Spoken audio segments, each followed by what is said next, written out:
আজি ৰাতিপুৱা এই PM-ৰ ঘৰখন ভাঙিলে ৰাতিয়ে। টাইম হৈছিল আপোনাৰ মেক্সিমাম 4টা বজামান। আকৌ আমাৰ হেৰি বিন্দৰ আছিলে ঘৰটো। আজি ভঙাৰ কাৰণে আমাৰ প্ৰতিনিধিহঁত চাব আহিছে বাৰু। অহাৰ কাৰণে আমি এটা আহ্বান জনাইছোঁ বিধায়ক মহোদয়লৈ,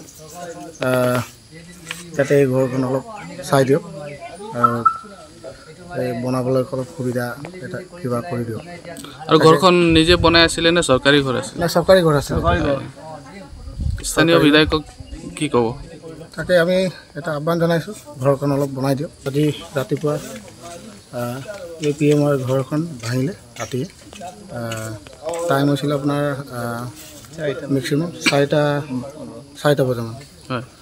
আকৌ আমাৰ হেৰি বিন্দৰ আছিলে ঘৰটো।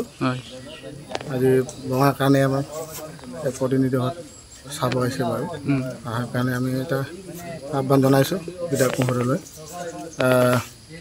যাতে এই ঘৰখন অলপ চাই দিয়ক আৰু বনাবলৈ অলপ সুবিধা এটা কিবা কৰি দিয়ক। আৰু ঘৰখন নিজে বনাই আছিলে নে চৰকাৰী ঘৰ আছিল? না, চৰকাৰী ঘৰ আছিল।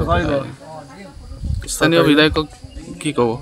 তাকে আমি এটা আহ্বান জনাইছোঁ, ঘৰখন অলপ বনাই দিয়ক।